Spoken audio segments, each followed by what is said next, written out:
அடுத்த பாடல் 1716. உன் சுடரோன் iron mall Prajapati. One சுடரோன். One சுடரோன்னா எல்லாத்துலேயும் ஒன்றாக இருக்கக்கூடிய சுடர், ஜோதியானவன் அப்படின்னு பொருள். ஆனால் இந்த ஒன் என்பதற்கு இன்னும் நுட்பமான பொருள்கள் இருக்குது இந்த இடத்துல. நன்மை என்று ஒரு பொருள் இருக்கின்றது, ஒழுங்கு என்று ஒரு பொருள் இருக்கின்றது. அப்போ ஒன் சுடரோன் அப்படின்னா ஒன்றா பொருந்தி ஒரு சுடர் எரிந்து கொண்டிருக்கின்றது. அந்த சுடர் நன்மையை மட்டுமே இங்கு கொடுத்து கொண்டிருக்கின்றது. இது முதல்ல. இரண்டாவது, அது ஒரு ஒழுங்கு என்று சொல்லக்கூடிய நிலையில் அது எரிந்து கொண்டே இருக்கின்றது இந்த இடத்துல. இப்போ வழக்கமாக நம்மக்கிட்ட நெருப்பு ஒன்று இருக்குது, நம்மக்கிட்ட சுடர் நெருப்பு இருக்குது, ஒரு தீபம் ஏற்றுறோம். இந்த விளக்கு சாமிக்கு ஏற்றி வச்சா நன்மை இந்த இடத்துல, அடுப்பெரித்தால் நன்மை இந்த இடத்துல. ஆனால் அதே நேரத்தில் சில நேரங்களில் நம்மளுடைய கை கூட சுட்டுக்கூடும் இந்த இடத்துல இல்லையா? விளக்க நமக்கு தெரியாமல் கைப்பற்றுறோம், இல்லை சாமி பூஜை நேரத்தில் பண்ணும்போது நம்மளுடைய உடைகள் ஏதாவது அதில் பட்டு கருகுது, ஏதோ ஒரு செயல், உடனே நெருப்பு பட்டுருச்சு அச்சோ அப்படின்னு வருத்தப்படுவோம். ஸோ ஏதோ ஒரு வகையில் அது சில நேரங்களில் தீமையும் செய்கிறது. ஆனால் இறைவன் இருக்கக்கூடிய அந்த ஒன் சுடரானது எக்காலத்திலும் யாருக்கும் எந்த பாதிப்பையும் கொடுப்பதே கிடையாது. அதான் இந்த இடத்துல நன்மை. இரண்டாவது, ஒழுங்கு என்ற ஒரு வார்த்தை அதில் இருக்குது. ஒழுங்கு என்றால் என்ன அப்படின்னா, இப்போ நம்ம வீட்டில் தீபம் எரிஞ்சிக்கிட்டே இருக்குது. ஆரம்பத்தில் ஏற்றி வைக்கும்போது பிரகாசமாக எரியும். கொஞ்சம் கொஞ்சமாக என்னாகும், அந்த திரி என்று சொல்லுவோம் இந்த இடத்துல. எண்ணெய் குறையும் பொழுதும் திரி தன்னுடைய தன்மையை இழக்கும் போதும் என்னாகும், கொஞ்சம் கொஞ்சமாக தீபம் சின்னதாகிக்கிட்டே போய் கடைசியில் அணைஞ்சு போகும். எண்ணெய் இல்லைனாலும் அணைஞ்சு போகும். தீபத்துடைய அந்த திரியுடைய தன்மை முழுமையாக குறைஞ்சி போனாலும் சரி, எண்ணெய் இருக்கும், ஆனால் இந்த இடத்துல எரியாது இந்த இடத்துல, இல்லைங்களா? ஆனால் இந்த இடத்துல இறைவன் இருக்கக்கூடிய சுடர் எப்படி இருக்கான் இந்த இடத்துல, யாருக்கும் எந்த விதத்தில் தீமை செய்வது இல்லை என்பது ஒன்று.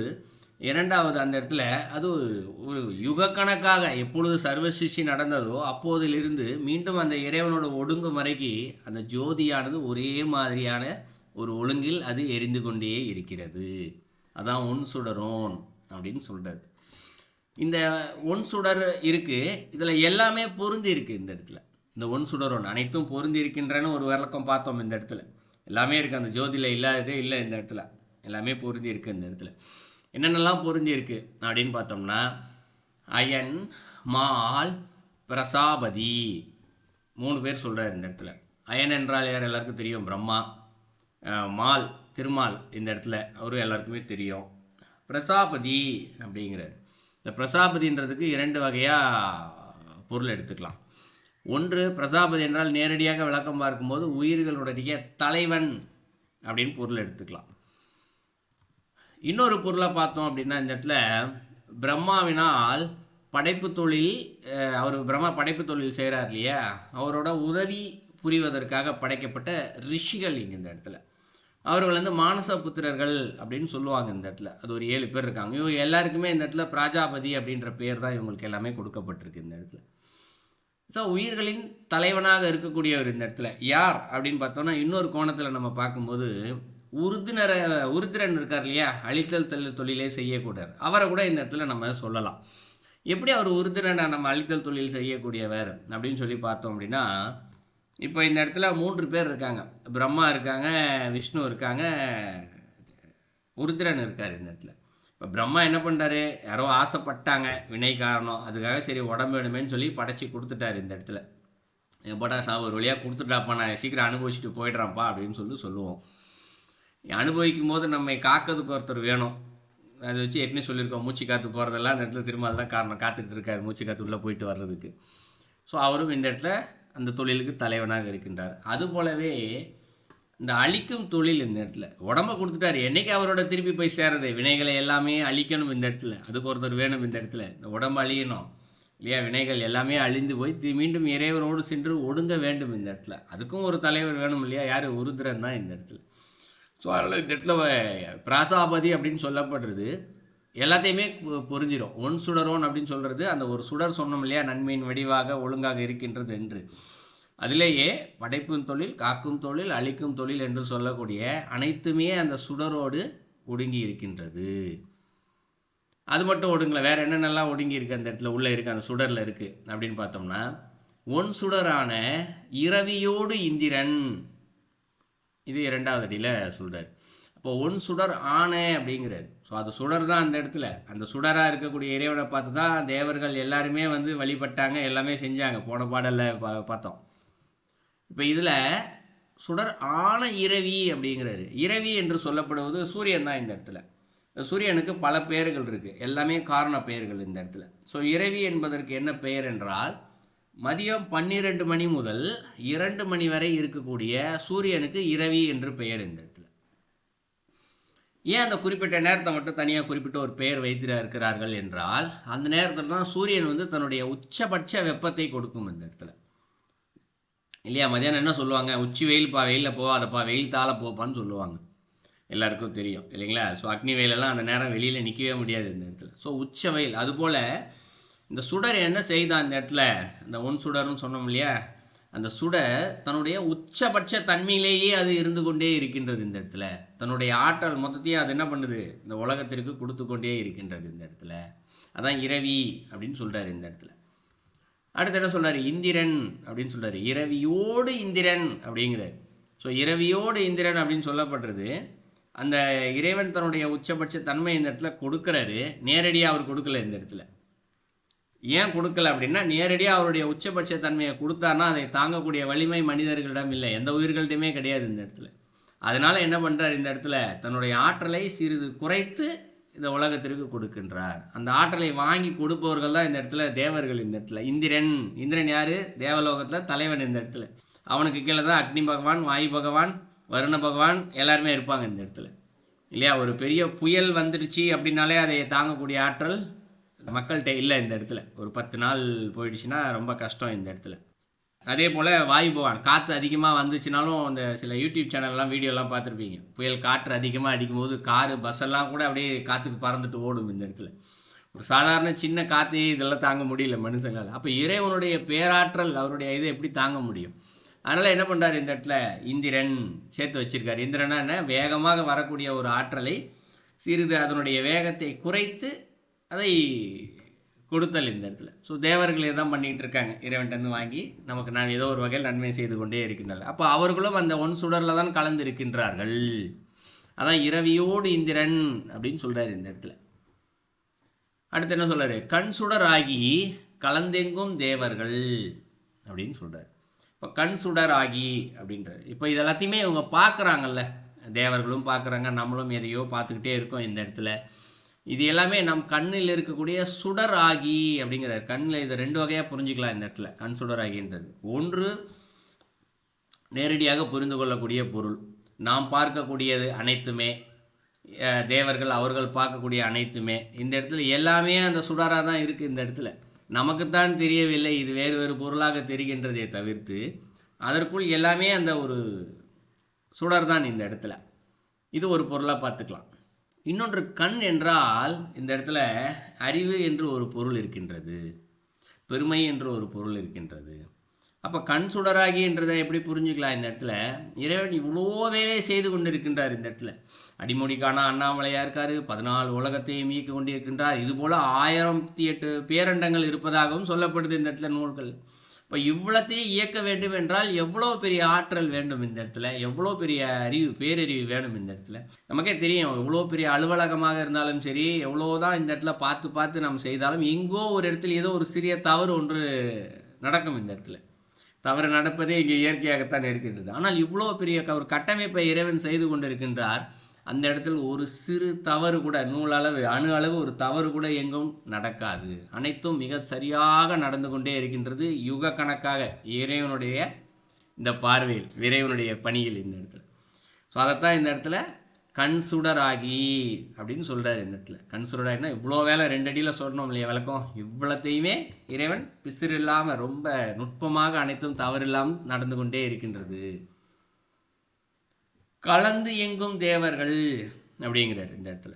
ஸோ அப்போ இந்த இடத்துல பார்க்கின்ற தேவர்கள் இந்த இடத்துல, ஸோ எல்லாமே சுடருக்குள்ளே தான் கலந்துருக்கு. ஆனால் அந்த தேவர்கள் பார்க்குறாங்க இல்லையா, அவர்களுக்குள்ளேயுமே அந்த இறைவன் தான் கலந்துருக்கார். அப்போ இது எப்படி புரிஞ்சுக்கிறது, ரொம்ப கடினம் இல்லை இது. அங்கே ஒரு சுடரை பார்க்குறோம், அந்த சுடரும் அந்த இறைவன் தான். இப்போ பார்க்குறோம், நம்ம பார்க்குறோன்னு வச்சுக்குவோம், புரிஞ்சுக்கிறதுக்காக சொல்கிறேன் இந்த இடத்துல. தேவர்கள் தான் பார்த்துட்டு இருக்காங்க இப்போது. ஸோ அதுபோல் நாமும் இங்கேருந்து பார்த்து கொண்டு இருக்கின்றோம்னு வச்சுக்குவோம். இப்போ அந்த சுடர் பார்க்குறதும் நீ தான், அந்த சுடரும் நீ தானா எப்படி இருக்கும் இந்த இடத்துல இல்லையா? அது புரிஞ்சு கொள்வது கொஞ்சம் கடினம் தான். அதை தான் இந்த இடத்துல சொல்கிறாரு, கலந்து எங்கும் தேவர்கள். எல்லா இடத்துலையுமே இந்த இடத்துல கலந்து நிற்கிறாங்க தேவர்கள். இந்த இடத்துல சுடருக்குள்ளேயும் கலந்துருக்காங்க. அந்த சுடலிருந்து வரக்கூடிய செயலாகவும் நன்மையாகவும் அந்த தேவர்களும் இந்த இடத்துல இருக்கிறார்கள். அடுத்து என்ன சொல்றார்? தன் சுடராய் எங்கும் தாபரமாமே. இது 4வது அடியில் சொல்கிறார். இப்போ இவ்வளோ பெரிய வேலையை 3 அடியில் சொன்னார் இல்லையா? ஒரு பெரிய ஜோதியாக இருந்து இவ்வளோத்தையும் செய்கிறார். இந்த இடத்துல பெரிய ஆற்றலோடு இயங்கி கொண்டே இருக்கின்றது. ஆனால் இங்கே யாருக்குமே எதுவுமே தெரியலை. இந்த இடத்துல ஒரு சாதாரண ஒரு அலுவலக மிஷின் ஏதோ ஒரு ஓடுதுன்னா கூட எவ்வளோ பெரிய சத்தம் கேட்கும் இந்த இடத்துல இல்லையா? ஒரு அலுவலகமோ ஒரு தொழிற்சாலையோ ஏதோ ஒன்று இயங்கிக்கிட்டே இருக்குன்னாலும் சரி, இந்த இடத்துல வெளில இருந்து பார்க்கும்போது பரபரப்பாகவே தெரியும். ஒரு அமைதியான தொழிற்சாலை ஒரு அலுவலகம்னு எடுத்துக்கிட்டால் கூட காலையில் ஒரு 100 கார் போகும், சாயங்காலம் 100 கார் வெளியில் வரும், மதியானம் சாப்பிடும்போது அவ்வளோ சத்தம் கேட்கும். இதெல்லாம் நடக்கும் இந்த இடத்துல. அது ஒன்று. ஆனால் இந்த இடத்துல இறைவன் இவ்வளோ பெரிய பிரம்மாண்டத்தை நடத்தி கொண்டே இருக்கின்றார் யுக கணக்காக. ஆனால் இங்கு ஒன்றுமே தெரியவில்லை இந்த இடத்துல. அதான் சொல்கிறார், தன் சுடராய். தன் என்றால் குளிர்ந்த அப்படின்னு பொருள் இந்த இடத்துல. ஸோ யாருக்கும் எந்த வகையிலும் பாதிப்பு ஏற்படுத்தாத வரையில் அமைதியான முறையில் தன் சுடராய். அந்த சுடர் எப்படி இருக்கான்? ரொம்ப அமைதியாக இருக்கான் இந்த இடத்துல. நான் தான் செய்கிறேன் பாருன்னு அது தன்னுடைய ஆற்றல் வெளிக்காட்டவே இல்லை இந்த இடத்துல. தன் சுடராய் எங்கும் தாபரமாமே அப்படின்ற. தாபரம் என்றால் அசைவற்ற தன்மையில் நிலைத்திருக்கக்கூடிய ஒரு தன்மையுடைய பொருள் என்று பொருள் இந்த இடத்துல தாபரம். அப்போ எங்கும் தாபரமாமே அப்படின்னா இறைவன் எப்படி இருக்காரா இந்த இடத்துல? எல்லா இடத்துலையும் பறந்து விரிஞ்சு இருக்கார் இந்த இடத்துல. ஆனால் அவர் அசைவற்ற நிலையில் தான் இங்கு இருக்கின்றார். அசைவற்ற தன்மையில் அந்த வேலையை அவர் செய்து கொண்டே இருக்கின்றார். 4வது அடியில் சொல்கிறார்.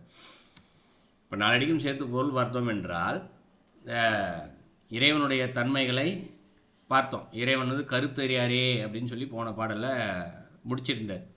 இப்போ கருத்தை அறிந்து கொள்ள முடியாத அந்த இறைவன் ஏன் அவருடைய கருத்தை தெரிந்து கொள்ள முடியவில்லை என்றால் இந்த பாடலை புரிந்து கொள்ளலாம். இறைவன் சுடராய் நிற்கின்றார் இந்த இடத்துல. அந்த சுடருக்குள்ளே படைக்கும் தொழில், காத்தல் தொழில், அழித்தல் தொழில் என்று சொல்லக்கூடிய அனைத்து தெய்வங்களும் அந்த சுடருக்குள்ளேயே இருக்கின்றது. அந்த சுடரானது தன்னுடைய உச்சபட்ச தன்மையை இந்த உலகத்திற்கு கொடுத்து கொண்டே இருக்கின்றது. அதனுடைய தன்மைகள், அந்த உச்சபட்சத்தினுடைய தன்மைகள் எந்த இடத்திலும் சிறிதளவும் தவறு நேராமல் நன்மையை மட்டுமே செய்து கொண்டே இருக்கின்றது இந்த இடத்துல. அந்த தன்மைகள் இங்கு தேவர்கள் தான் அந்த தன்மைகளை பெற்றுக்கொண்டு அந்த இறைவனுடைய அருளை அந்த செயல்களை இந்த இடத்துல தேவர்கள் தான் அந்த தன்மையை பெற்றுக்கொண்டு இந்த உலகத்திற்கு கொடுக்குறார்கள். ஏன்னா இறைவனுடைய ஆற்றலை முழுமையாக நம்மால் தாங்கிக் கொள்ள முடியாது இந்த இடத்துல. அதில் அவர்கள் தான் பெற்றுக்கொள்கிறார்கள் தேவர்கள். ஸோ அந்த பார்க்கக்கூடிய தேவர்களும் அந்த சுடருக்குள்ளே தான் இருக்கின்றார்கள். அந்த செயல்களை செய்து கொண்டு இருக்கக்கூடிய தேவர்களும் அதற்குள்ளே ஒருத்தரே பார்க்கவும் செய்கிறாரு, செய்யவும் செய்கிறார். இந்த இடத்துல 2 வேலைகளும் அந்த சுடராகத்தான் இருக்கின்றது.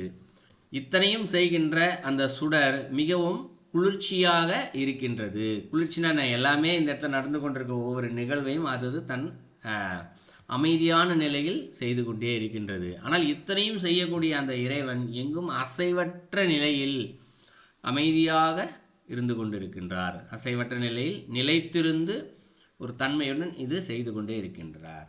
ஸோ இதான் அந்த பாடலுடைய கருத்து. ஐயா, அந்த இறைவி நேரம் அப்படின்னு சொல்லி சொன்னீங்க இல்லைங்களா? இறைவி நேரம் இல்லைம்மா, ரவின்னு சொல்லுவோம்ல, பேர் ரவிக்குமார்னு பேர் சொல்லுவோம்ல. இந்த ரவி என்ற வார்த்தை இருக்கு இல்லையா? நம்ம ரவினா தமிழில் ராவண்ணா முதல் வார எழுத்தாக ஆரம்பிக்க மாட்டாங்க எப்பயுமே இலக்கணப்படி. ஸோ முன்னாடி என்ற வார்த்தையே சேர்த்துக்கும். அதான் இரவி அப்படின்னு சொன்னோம் இந்த இடத்துல. இறைவி கிடையாது, இரவி இந்த இடத்துல. இரவி. அப்போ ஒவ்வொரு நேரத்துக்கும் பேர் இருக்குங்களா? 2 மணி நேரத்துக்கு தான் ரவி அப்படின்னு சொன்னீங்க, மற்றதுக்கும் பேர் இருக்குங்களா? ரவிங்கிறது ஒரு தேவதைங்களா? இல்லைம்மா, அந்த நேரத்திற்கான பெயர். இப்போ சூரியன் இருக்கு இல்லையா? இப்போ காலையில் விடியும் போது நம்ம என்ன சொல்லுவோம்? காலையில் சூரியன் விடியுது இல்லை? விடியும் போது அதை சூரியன்னு சொல்ல மாட்டோம், கதிரவன் சொல்லுவோம் அந்த இடத்துல. ஏன் கதிரவன் சொல்கிறோம்? அந்த இடத்துல அந்த சூரியனை நம்மளால் பார்க்க முடியும்.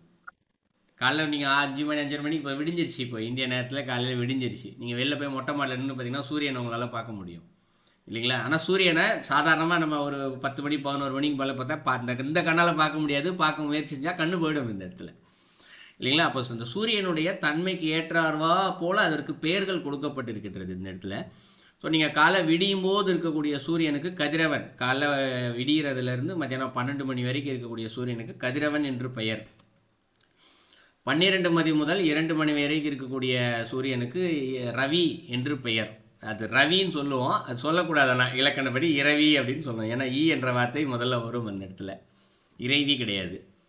அப்புறம் 2 மணி முதல் சூரியன் மறையுது இல்லையா மாலையில், அதற்கு வரை இந்த இடத்துல சூரியன் என்று பெயர். இந்த இடத்துல சூரியன் என்ற பெயரே எப்போ வருது, அது கொஞ்சம் கொஞ்சமாக மறையிறது தான். 2 மணிலேருந்து திருப்பி தாள ஆரம்பிக்கும் சாயங்காலம் வரைக்கும், மறையிற வரைக்கும். இதற்கு சூரியன் என்று பெயர். அதே போல் உங்களுக்கு முழுமையாக இருக்கக்கூடியது காலையில் கதிரவன்லேருந்து சாயங்காலம் மறையிற வரைக்கும் இருக்கக்கூடிய மொத்தத்திற்கும் பெயர் ஞாயிறு என்று பெயர் இந்த இடத்துல. சரிங்களா? அதே போல் சூரியன்லேருந்து வர்ற வெளிச்சம் ஒன்று இருக்குது பார்த்தீங்களா, வெளிச்சத்திற்கு மட்டும் பகலவன் என்று பெயர் இந்த இடத்துல. இப்படி பல பெயர்கள் கொடுக்கப்பட்டிருக்கு தமிழில். இது எல்லாத்துக்குமே சேர்த்து நம்ம மொத்தத்துக்கும் சூரியன் சூரியன்னு பழகிட்டோம் இந்த இடத்துல. பட் தமிழனுடைய சிறப்பு, தமிழில் இருக்கக்கூடிய ஒவ்வொரு வார்த்தைக்கும் ஒவ்வொரு பொருள் உண்டு இந்த இடத்துல. இதெல்லாம் நமக்கு சொல்லிக் கொடுக்கறதுக்கு இப்போ ஆள் இல்லை, பள்ளியிலே இதெல்லாம் சொல்லிக் கொடுக்கறது இல்லை இப்போ பள்ளி மாணவர்களுக்கு இதெல்லாம். ஸோ அதனால் இதெல்லாம் நம்ம தெரிஞ்சிக்காமல் இருக்கோம் இந்த இடத்துல. ஸோ நீங்கள் கேட்ட கேள்விக்கு பதில் அது இறைவி கிடையாது, இரவி. மீதிற்கு பேருக்குன்னு சொல்லிட்டேன், விளக்கம் சொல்லிட்டேன், உங்களுக்கு புரிஞ்சிருக்கும்னு நம்புகிறேன். சரிங்க, நன்றிங்க.